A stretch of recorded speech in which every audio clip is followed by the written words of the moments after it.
Okay, recording in progress. It That's seems all. like that. Yeah. Yeah, I don't know how to work any of this stuff. I was always the tagger, the tagger on, the hanger on to like anything Zoom related. Like even when we were doing 2020 like Zoom Fest, I somehow just missed the hosting roles in all of those endeavors.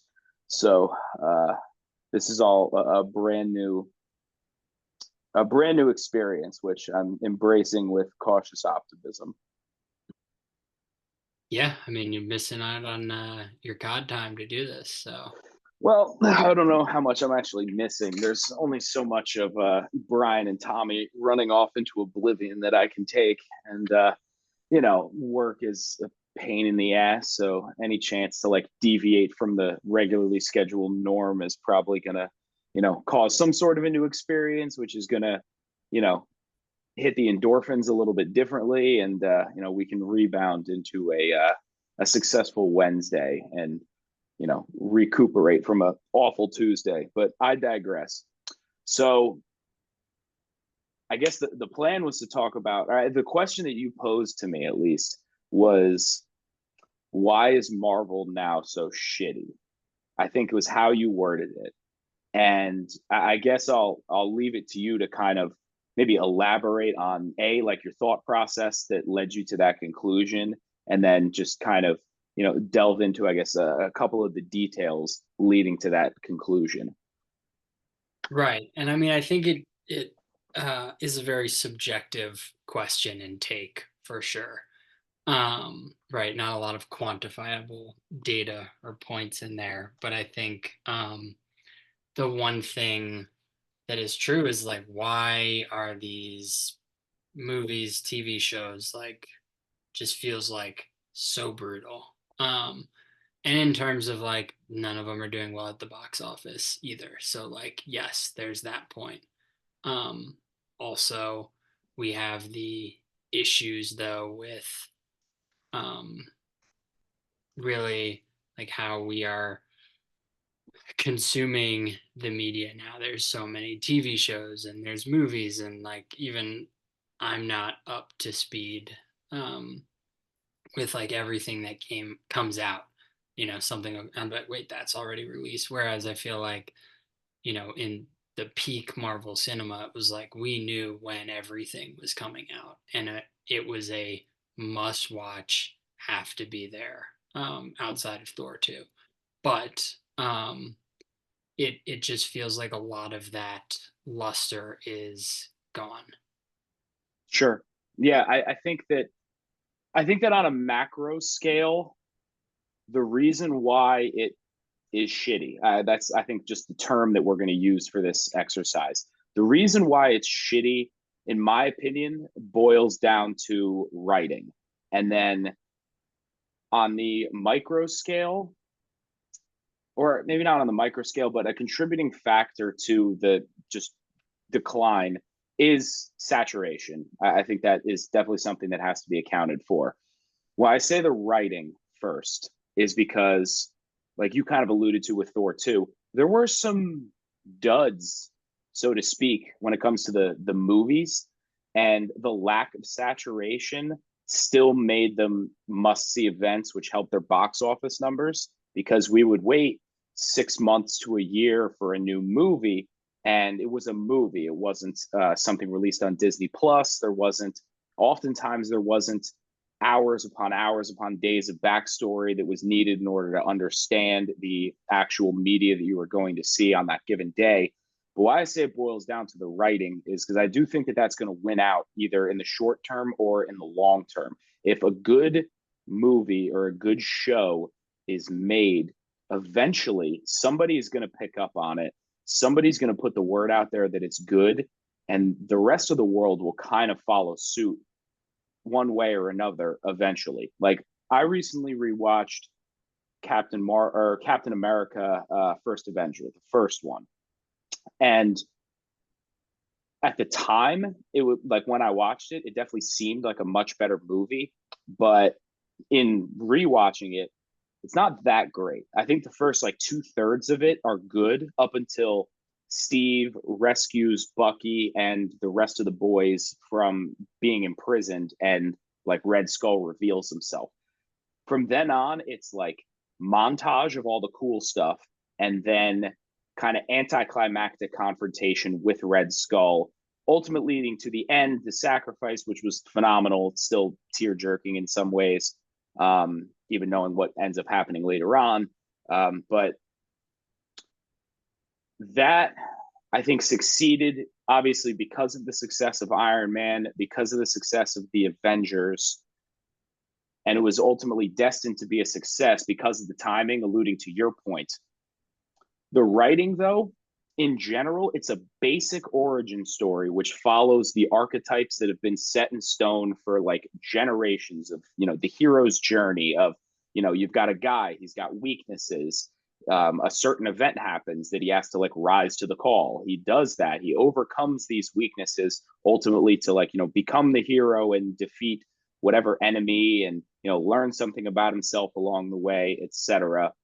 Roll credits, onto the next movie. And what I think is missing in a lot of these newer pieces of media is any kind of general weakness and any kind of general character development. It seems like we're getting, superhero thrust in some crazy situation, cue the villain, cue the magic sky beam that is threatening to destroy the world, crazy action scene, bunch of CGI, on to the next one. Like, I think we both equally disliked Thor 4.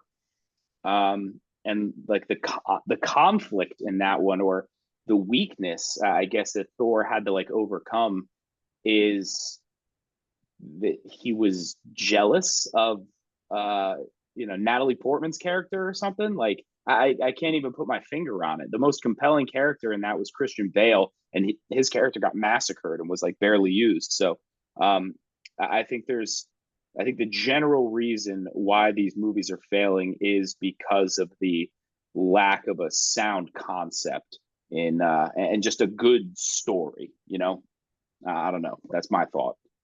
Yeah, and I think, like, to your point, Thor 4, which I was going to mention earlier when you were talking about like bad writing, it felt like Thor had taken a step back. Like, Thor 4 felt like what Thor 3 would have been before we got Thor 3. Like, if they'd never hired Taika Waititi and they just made the third Thor movie, and it was like none of this new character of using him as like a comedic foil or using him as this tormented character who's been through a ton. It fell back to like the very simple writing of Thor's character. It felt more like they went back to like using him like Superman, right? And I feel like one of the reasons Superman has struggled so immensely is because it's He's just, unrelatable. yeah, exactly. And I think what made Thor, because Allie and I watched over the last like number of months all of the Phase One movies. Mm-hmm. I was stunned at how bad Thor 1 was. I remember Yeah, that being very good, and I was like, that was not that good. yeah, yeah. I thought it was. I think when we watched it too, we were much younger and more impressionable, so that plays a part for sure. Timing. And then the fact that like, I think the fact that we knew that this like team up with the Avengers was coming, and they were just like stapling origin stories together, um, definitely kind of made it more bearable. And like, they introduced Clint, which I thought was cool. Hawkeye, like, it's like, oh, this is another dude that like, and it was all kind of fresh and all kind of new. Like, we'd seen, we're at that point we're coming off of the Dark Knight trilogy, so like, we're very fixated into Batman's world, and for a lot of people, this was the first time that they'd ever really been like thrust into non-Spider-Man, non-X-Men Marvel characters And they on like a released the Superman at that time too, didn't they? Like the Henry. I'll look that up while you're talking. But okay, the Henry Cavill one, Man of Steel. Is that what you're yeah, talking about? yeah, That one, yeah, and that one got a bit of a cult following. I think some people like. I mean, a lot of people just wanted to see Zack Snyder's vision of that like come to fruition, which after seeing the Snyder cut of Justice League, I'm a fan of, and I am kind of on that bandwagon. But yeah, I mean, Thor 1 was, it introduced us to some characters, but like the villain was a giant space robot, you know. But even that, even Thor 1 had a weakness that he had to overcome. He wasn't worthy to pick up the hammer again, and he had to like reclaim his worthiness. There's still some sort of relatability there, and there's some sort of an internal struggle that he has to overcome, which I mean, granted, it's not necessarily relatable in the fact that we're not going to be, you know, worthy of, you know, Asgardian rule and, you know, cosmic selection to wield a mystic hammer. But it still shows struggle. It still has the main character overcoming, learning something new, what have you, introduces us to Loki. In the grand scheme of things, nobody cares about the movie. The movie that people care about Thor related is Ragnarok, for obvious reasons. And I think that's the best one. That's the most entertaining one. But that, I think, I guess we can put into the category of timing, in that it wasn't a great movie, but it was timed well.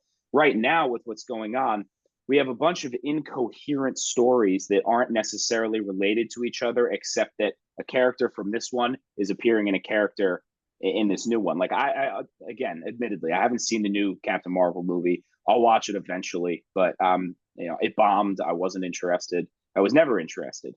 Um, you know, you had Miss Marvel from the Miss Marvel show.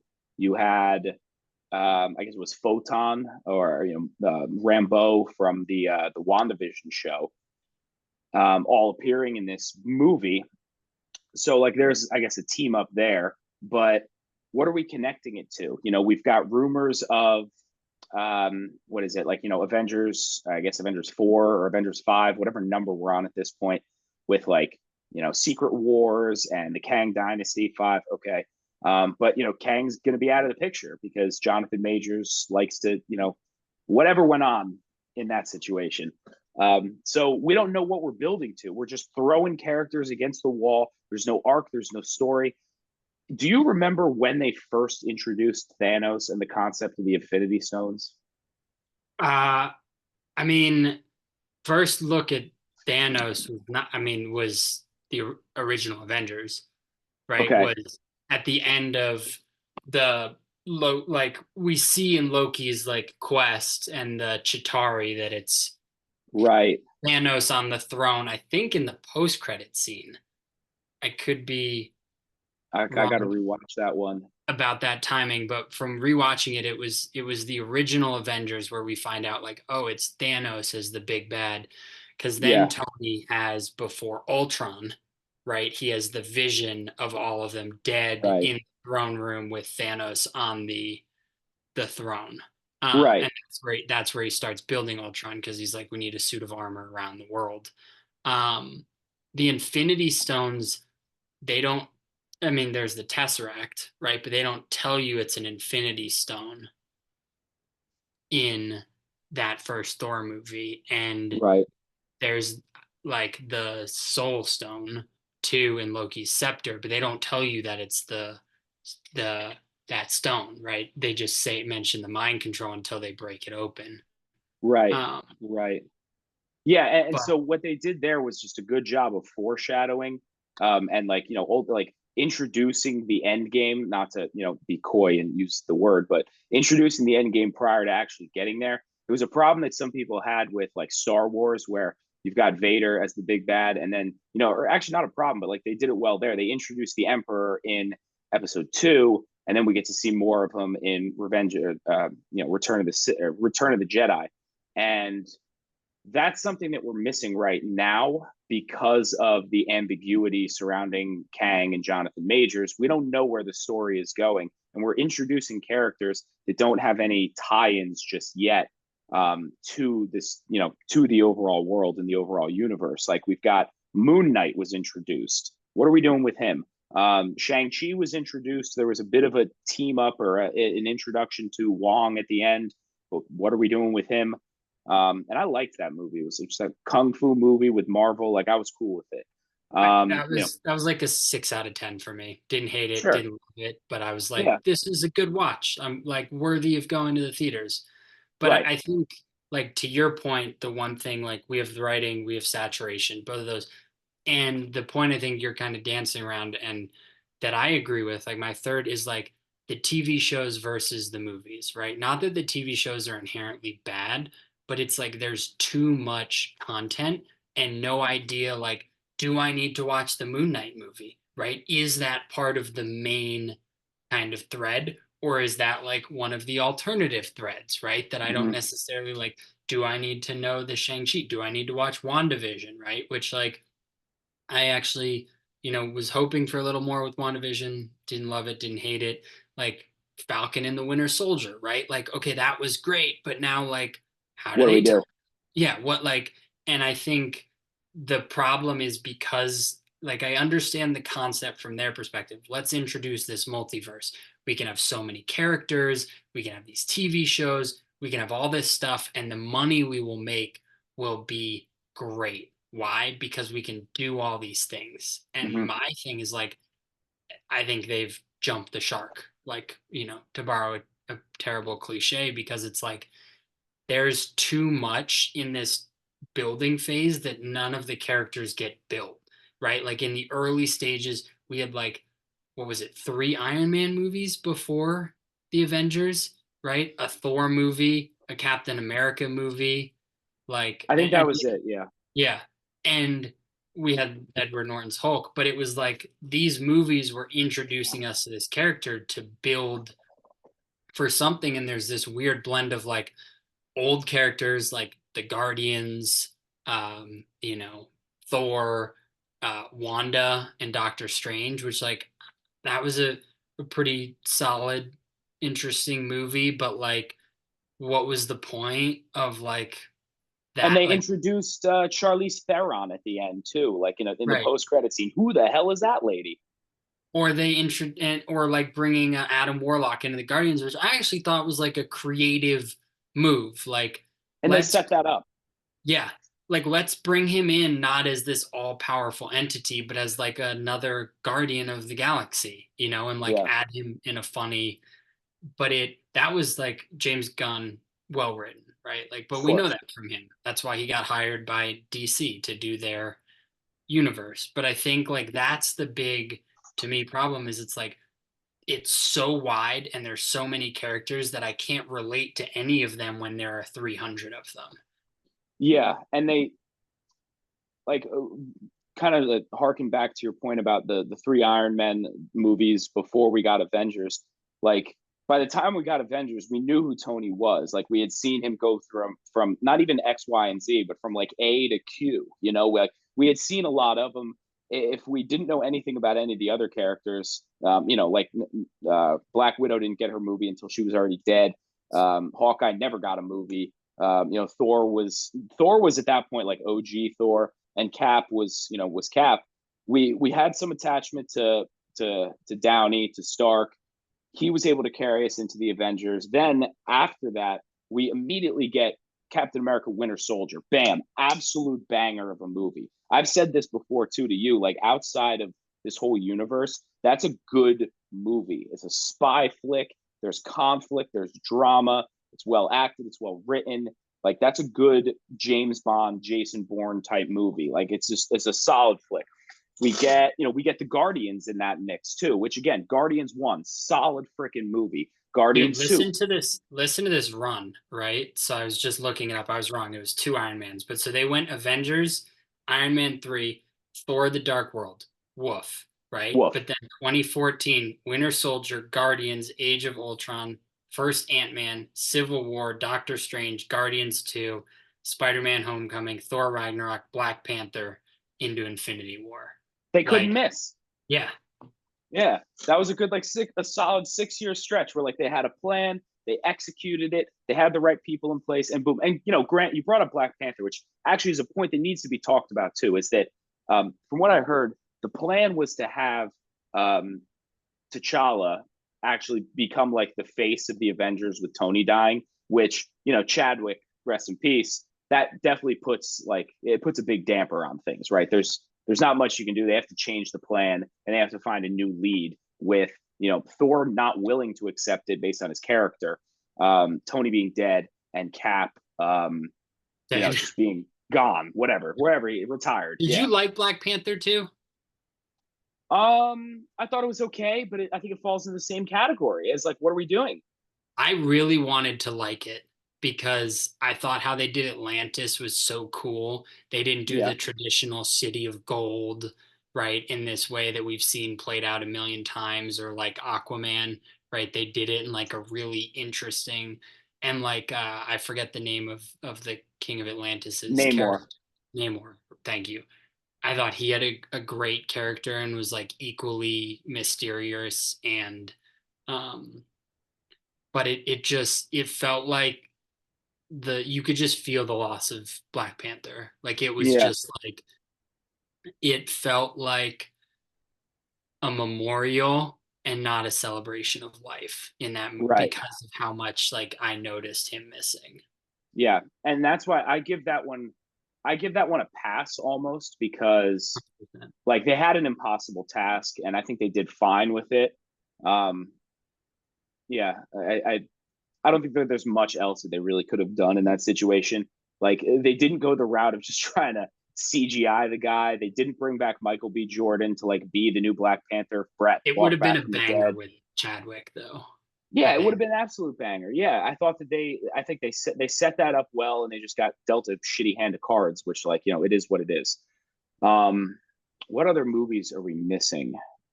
I think. All right, so Quantum I'll Mania. say this too. I think they've done Spider-Man well, and I think that maybe part of the problem, which I guess we'll kind of see in Deadpool, I think, part of the problem with bringing in Toby and Andrew and having it be such a banger is like, okay, we can just do this with everything now. Like we can connect all of the X-Men. We can bring back, and they brought back Patrick Stewart for freaking for Strange. We could bring it, yeah, right. We can bring in McAvoy. We can bring in, Hugh Jackman. Like we can bring all the boys from X-Men in, and it's going to be a thing that like people want to see, sure, but like there was an emotional weight to watching Endgame. Like I felt the culmination of the 15 years that we had been watching those movies, and like there was a level of excitement.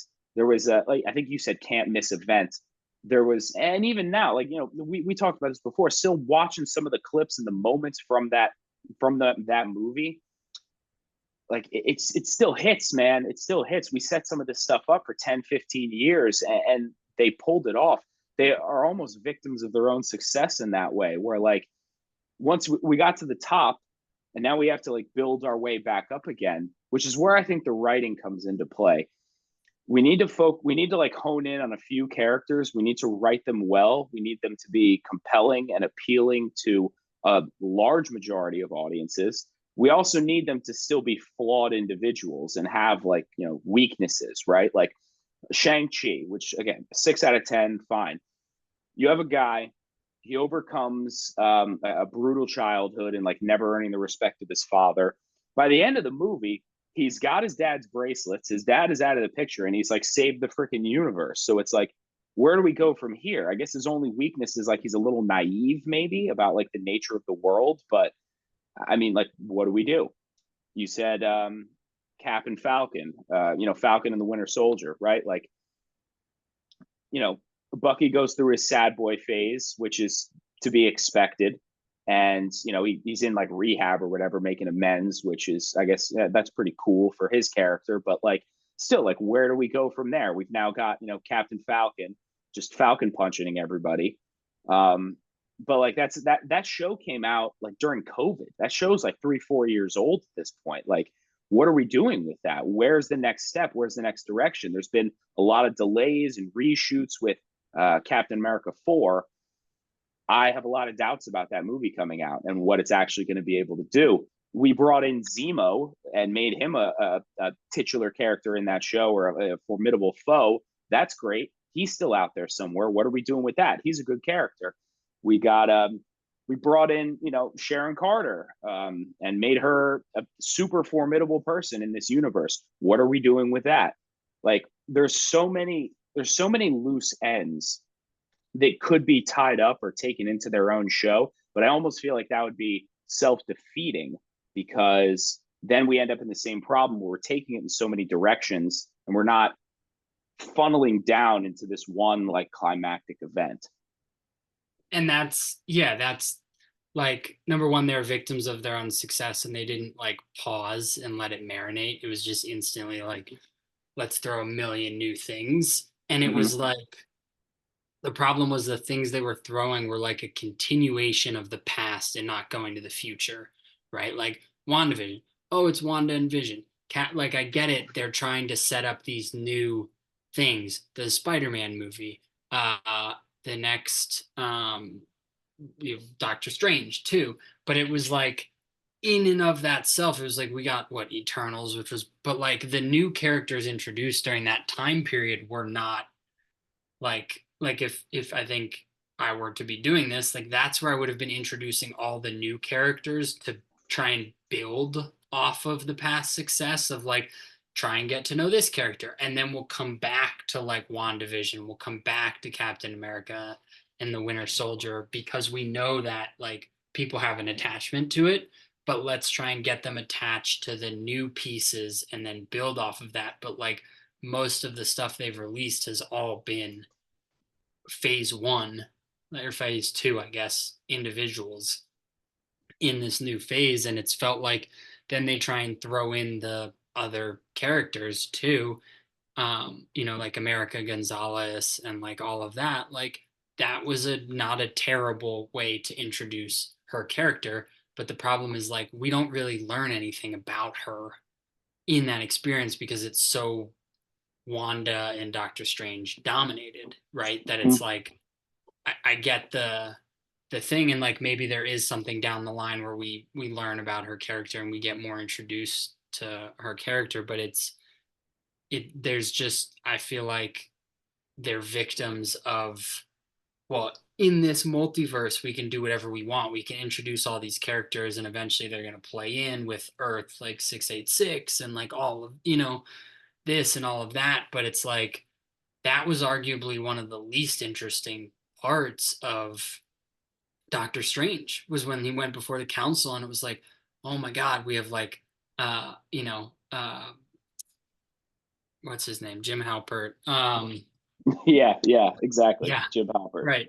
As Rip Rogers, and then we have Patrick Mac, and it's like, oh my God, like Patrick Stewart is like, wow, like, and then it's like, okay, done. Like that's gonna end up being like the Deadpool clip where he's in Wolverine, you know, and we're gonna be Yeah. like, well, why did we include like, and so it's just tough for me in that respect, and it's tough because it's like I know they're gonna try and tie all this stuff together, but it's like I feel like there are 800 threads instead of like four that I'm Right. trying to follow, and it's too much. Like you have to watch all of it or almost none of it. Like it's just impossible.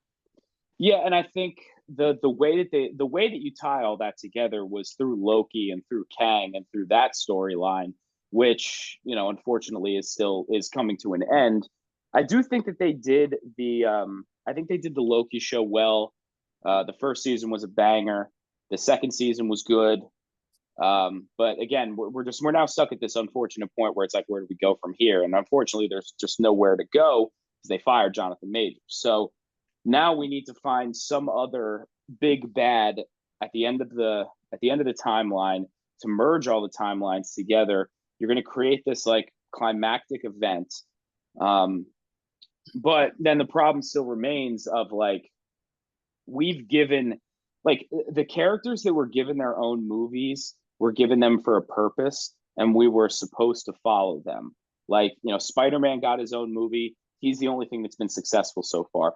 Ant-Man got his own movie, his own movies. He got four of them or three of them, I guess. And that was critically important to the end game solution, right? Widow got her own movie just as like a a send off, which was done poorly. Um, Strange got his own movie, I guess, because we had to introduce this other world that exists and these other powers that exist, so that we're not just throwing in like Introduce the multiverse. Yeah, I get yeah, it. all right. I guess you could say that. And then, but like, we had three movies for Cap, three movies for Thor, three movies for Iron Man, all before Endgame. Those were the characters that we were supposed to care about, and we did to whatever extent. But now, like, we've got more solo screen time with Moon Knight than we do with Thor. If you add up like the total run times of the three Thor movies prior to Endgame, it's like 6 hours because they're all 2 hours apiece. We had like 8 episodes of Moon Knight, and they're all like an hour apiece. So we have more time with this character that we just still don't know what we're doing. And like he'll show up to, fight the big battle and save whatever day he's supposed to save. But like I still don't know why I care about this character. And then I still don't know what his purpose is throughout the entire universe. And I still, Like and it that's should why I have think, been Punisher level TV show of like this is fun, or Daredevil even like this is fun, but like it probably doesn't ever tie into Marvel, but it's like a fun side quest. But like, is it a side quest? Is it important? I don't know. So do I need to watch it? Probably. Do I want to watch it? No.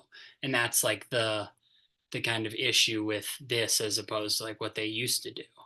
yeah, yeah. I mean, they were always going to have a problem of replacing Tony and Cap in this new iteration.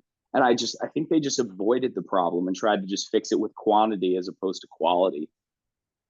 And that doesn't seem to be working. And like, frankly, like this is the first time. All right, so I was gonna say I don't know what comes next, but I know that Deadpool comes next, which I'm excited about because it's Deadpool.